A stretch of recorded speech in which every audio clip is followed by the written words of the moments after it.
الحمد للہ وحدہ والصلاة والسلام علی من لا نبی بعدہ اما بعد فاعوذ باللہ من الشیطان الرجیم بسم اللہ الرحمن الرحیم وَإِذِ ابْتَلَىٰ إِبْرَاهِيمَ رَبُّهُ بِكَلِمَاتٍ فَأَتَمَّهُنَّ صدق اللہ العظیم۔ میرے محترم بھائیوں، دوستوں، بزرگوں، نے قرآن پاک کی ایک آیت تلاوت کی ہے۔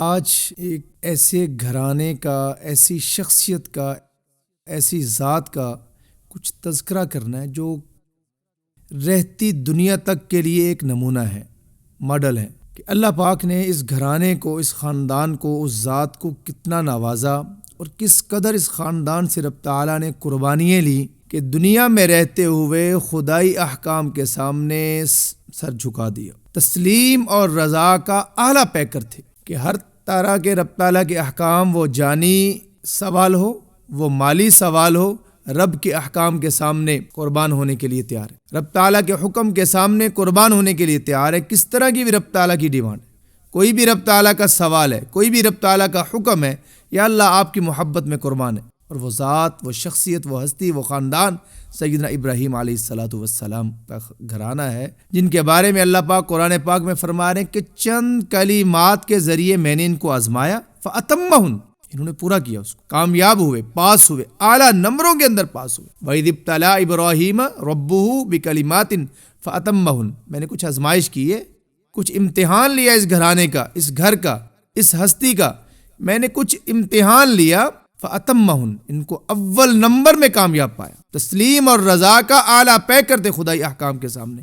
وہ ان کی ذات ہے یا ان کا خاندان ہے، ان کی اولاد نسل ہے، تو ایسے ہی تھی کہ رب کا جو حکم ہے قربان ہونے کے لیے تیار۔ اللہ نے اعلان کر دیا، انی جاعلک للناس اماما، ابراہیم آپ امتحان میں کامیاب نکلے ہو، میں نے آپ کو امام بنا دیا، کائنات کے لیے امام بنا دی۔ ابراہیم خلیل علیہ السلام سوال کرنے لگے، اللہ مجھے نوازا ہے، قال ومن ذریتی، میری اولاد کو بھی نوازی، ان کو بھی امامت سونپ دیجیے، ان کو بھی امامت دے دیجیے۔ اللہ پاک نے فرمایا، ابراہیم میرے خلیل، میرا نوازنے کا ضابطہ معیار یہ نہیں ہے کہ نبی کا بیٹا نبی بنے گا، بادشاہ کا بیٹا بادشاہ بنے گا۔ میرا نوازنے کا ضابطہ تو یہ ہے کہ تقویٰ ہو، وحدانیت کا قائل ہو۔ آپ کی اولاد میں جو جو وحدانیت کا قائل ہوگا، جو جو تقوی کا قائل ہوگا، میں اللہ ان کو نوازتا چلا جاؤں۔ قال لا ینال عہد الظالمین، ابراہیم خلیل آپ کی اولاد میں جو ظالم ہوں گے، جو معاہدے کو توڑنے والے ہوں گے، گناہ کرنے والے، معصیت کرنے والے، وہ ایسا نہیں ہو سکتا کہ آپ کی طرح امامت سونپ دی جائے۔ جو ایسے ہوں گے آپ کی طرح وحدانیت کے قائل ہوں گے، نیک سیرت ہوں گے، میں اللہ ان کو نواز دوں گا۔ آزمائشیں کیا تھیں؟ کبھی اللہ پاک آزمائش کر رہے ہیں کہ بچپن سے آزمائشیں شروع ہو گئی، بچپن سے شروع ہو گئیں، خاندان والوں کے ساتھ، قبیلہ والوں کے ساتھ، گھر والوں کے ساتھ، نمرود کے ساتھ بڑی آزمائشیں۔ آزمائش یہ ہے کہ بچوں کو جنگل میں چھوڑ کے آ جائیں، 2000 کلومیٹر سفر کریں اور مکہ کی خشک وادیوں کے اندر اپنے بیٹوں کو اور بیٹے کو اور وائف کو چھوڑ کے آ جائیں۔ یہ آزمائش چھوٹی سی آزمائش نہیں ہے۔ پھر آزمائش یہ ہے کہ آپ جائیں، اتنا لمبا سفر کر کے جائیں، گاڑی پہ بیٹھے بیٹھے، اونٹنی پہ سواری پہ بیٹھے بیٹھے ان کو دیکھ لیں، سلام کریں اور واپس آ جائیں، نیچے اترنے کی اجازت نہیں۔ آپ ذرا غور کریں، اگر ہم میں سے کوئی سعودیہ میں رہنے والا ہو، بڑی مشکل سے چھٹی ملتی ہے، چھٹی لگا کے پاکستان گھر آئے اور گھر آنے کے بعد دروازے پہ کھڑا ہو گیا، السلام علیکم میں واپس جا رہا ہوں، بتاؤ کیفیت کیا ہوگی؟ اور پھر یہ جانا آسان ہے کہ جہاز کا سفر ہے، سہولت کا سفر ہے، راستے کے خوف نہیں ہے، کھانا ملتا ہے، پانی ملتا ہے۔ اور وہ سفر تو پیدل تھا، وہ تو اونٹ کا سفر تھا، جنگلات کا سفر تھا، وحشت ناک سفر تھا، بھوک اور پیاس کے خدشات تھے۔ تو اتنا سفر کر کے آئے، آزمائی یہ ہے کہ اونٹنی سے نیچے نہیں اترنا، کھڑے کھڑے بیوی کو، بچے کو دیکھنا اور واپس چلے جانا۔ آزمائی یہ ہے کہ بچے کی گردن پہ چھری چلا دیجیے۔ اس طرح کی مختلف آزمائشیں آئیں، ساری آزمائشوں میں اللہ پاک کہہ رہے ہیں فَأَتَمَّهُنَّ، انہوں نے پورے کر دیے، کامیاب ہوئے۔ بچے کی گردن پہ چھری چلانے کا حکم ان کو ملا ہے تو ایسے نہیں کہا یا اللہ مہربانی کیجیے، کوئی اور حکم دے دیجیے، پھر کر لیتے ہیں، 2 دن اور، چند دن اور، بچہ پیارا لگتا ہے پھر کر لیں گے، کسی اور بچے کے کر لیتے ہیں، یا اللہ آپ کا حکم ہے میں تیار ہوں۔ ایسا گھرانہ، ایسا خاندان کہ دنیا میں رہتے ہوئے تسلیم اور رضا کا اعلیٰ پیکر تھے۔ وَإِذْ يَرْفَعُ إِبْرَاهِيمُ الْقَوَاعِدَ مِنَ الْبَيْتِ وَإِسْمَاعِيلُ کہ باپ اور بیٹا بیت اللہ کو تعمیر کر رہے ہیں۔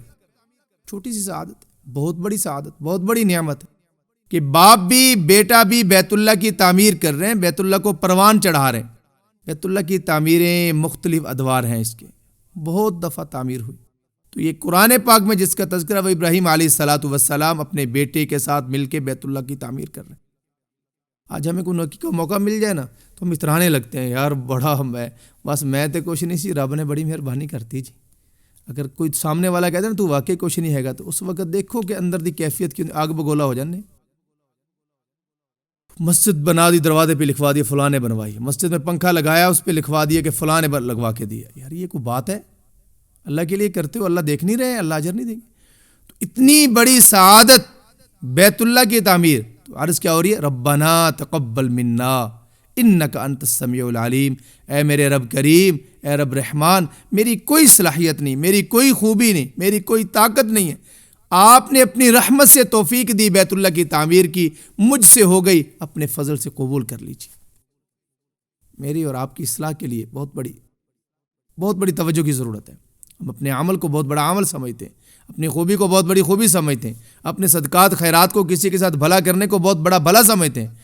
تو رب کی توفیق ہے میرے پیارو، وہ رب کی توفیق ہے، اس سے رب تعالیٰ کی قبولیت مانگی جائے، نہ کہ اترایا جائے کہ میری صلاحیت، میری خوبی، میں نے کر دیا، میں کر لیتا ہوں، میں کر دوں گا، میں کچھ نہیں ہوں، میری کوئی اوقات نہیں ہے۔ یہ رب کی رحمت ہے، رب کی عطا ہے۔ اللہ کی قسم، رب اپنی رحمت ہم سے ایک لمحے کے لیے اٹھا لے، ایک قدم بھی آگے نہیں چل سکتے، رب کی رحمت سے نظام چل رہا ہے۔ ابراہیم علیہ السلام کو بیت اللہ تعمیر کر دینے کے بعد خواہش پیدا ہوئی کہ میں جہاں سے چلا جاؤں گا، میرے بعد اس جگہ کو آباد کون رکھے گا؟ میری جو ذمہ داری ہے، ذمہ داری کو پورا کون کرے گا؟ میں نے قربانیاں دی، میرے خاندان نے قربانیاں دی ہیں، جس مقصد کے لیے دی ہیں وہ مقصد زندہ کیسے رہے؟ اللہ سے دعا کی، ربنا وابعث فیہم رسولا منہم یتلو علیہم آیاتہ ویزکیہم ویعلمہم الکتاب والحکمہ۔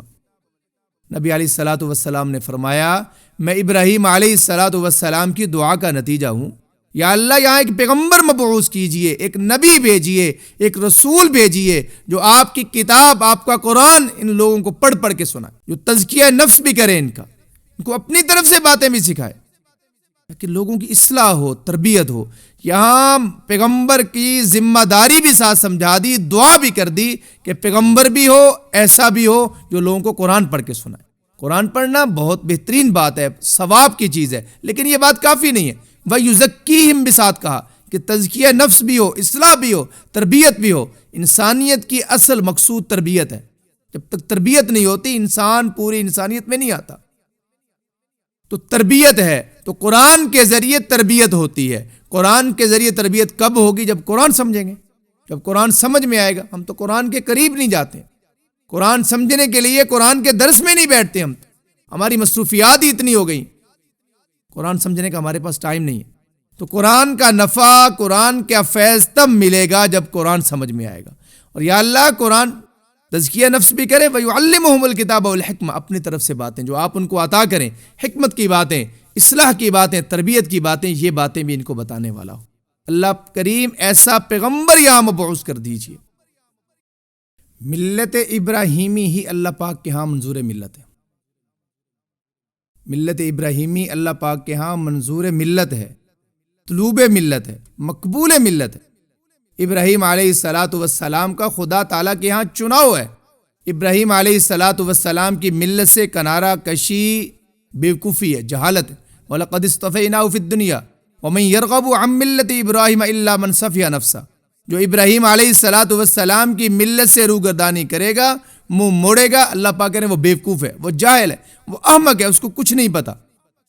وَلَقَدِ اصْطَفَيْنَاهُ فِي الدُّنْيَا وَإِنَّهُ فِي الْآخِرَةِ لَمِنَ الصَّالِحِينَ کہ ابراہیم علیہ السلام کا ہم نے چناؤ کیا ہے کہ ملت ابراہیمی پہ چلنا ہی تمہاری کامیابی ہے۔ ملت ابراہیم، کہیں یہود کہتے ہیں ہم حق پہ ہیں، کبھی عیسائی کہتے ہیں ہم حق پہ ہیں۔ اللہ پاک نے فیصلہ کر دیا نہ یہود حق پہ ہیں نہ عیسائی حق پر ہیں، ملت ابراہیمی، شریعت محمدیہ ہی حق ہے، اسی پہ چلنے میں تمہاری کامیابی ہے۔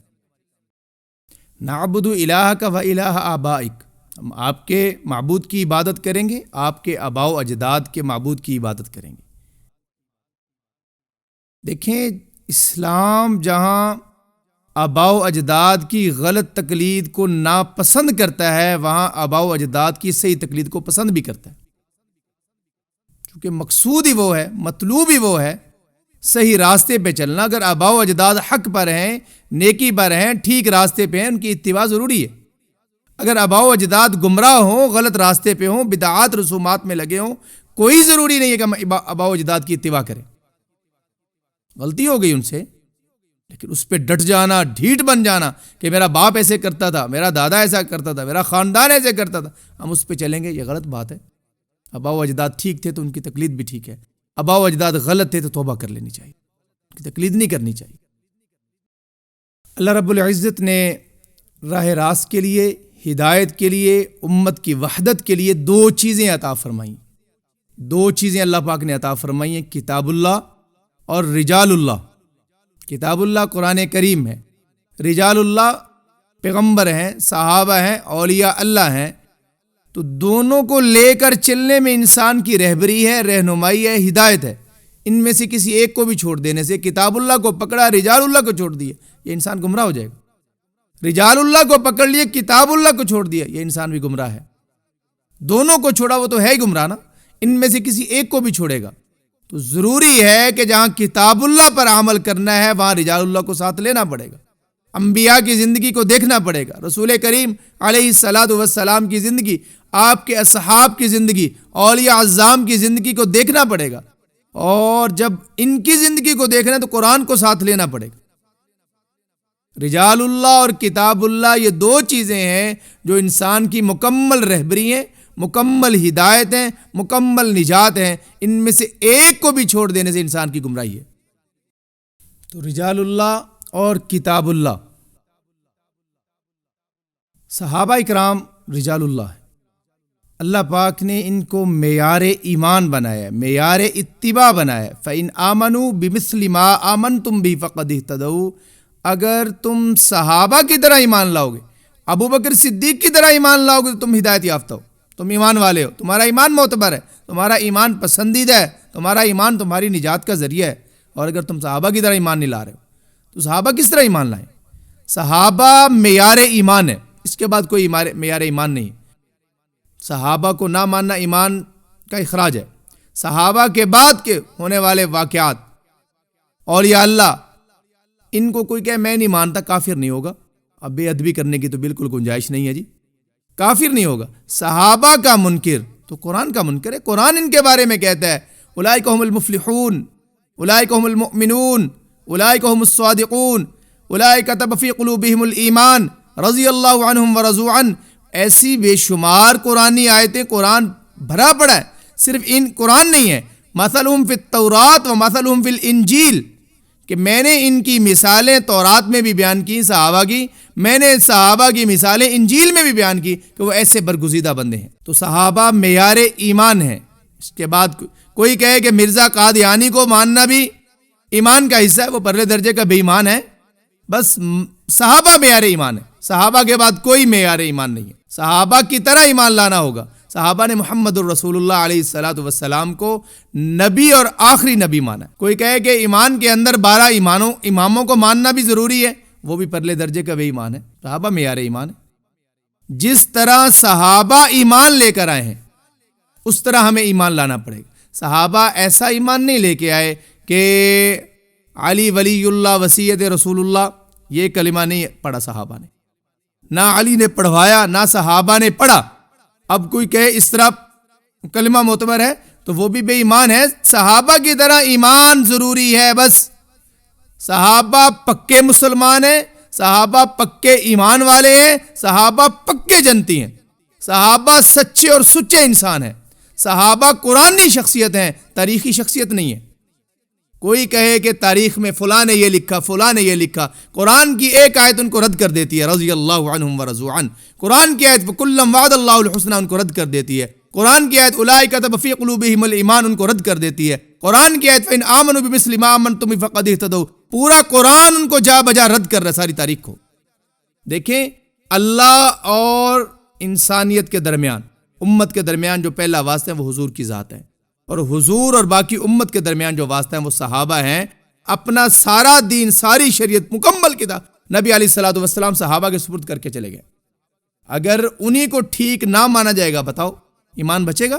قرآن تمہارے پاس ٹھیک مانا جائے گا؟ پھر تمہیں ختم نبوت کی جو اطلاع ملی ہے وہ ٹھیک ہے؟ رسول اللہ پہ ایمان رکھنا ٹھیک ہے؟ سب کو ٹھیک ماننے کے لیے رسول کریم علیہ الصلوۃ والسلام کی ختم نبوت کو ماننے کے لیے گواہان نبوت کو ماننا پڑے گا، صحابہ پر ایمان لانا پڑے گا، اور مضبوط ایمان لانا پڑے گا، ان کو پکے مسلمان سمجھ کر ایمان لانا پڑے گا، تب جا کے۔ ورنہ جو لوگ صحابہ پہ اعتراض کرتے ہیں، یاد رکھنا میرے پیارو، ان کی غرض صحابہ پہ اعتراض نہیں ہے، ان کی غرض پورا دین دفن کر دینا ہے، کہ صحابہ پہ اعتراض کر کے ان کو جھوٹے کالعدم قرار دے دو۔ اب کو قرآن بھی ٹھیک نہیں، نبی بھی ٹھیک نہیں، شریعت بھی ٹھیک نہیں، یہ سب حلال حرام جو بیان ہوا یہ سب ٹھیک نہیں، اپنی مرضی کا دین کر لو۔ تو یہود و نصارہ کی طرح ہمیں کچھ بتانے کی کوششیں ہو رہی، جیسے انہوں نے دین بگاڑا اپنا، ایسے یہ لوگ محنت کر کے دین بگاڑنا چاہ رہے۔ تو صحابہ کو کیا مانیں گے؟ معیار ایمان مانیں گے، جس طرح صحابہ مومن بنے اسی طرح ہم بھی مومن بنیں گے۔ خدا تعالی ہمیں حق سچ سمجھ کر اس پر عمل کرنے کی توفیق دیں۔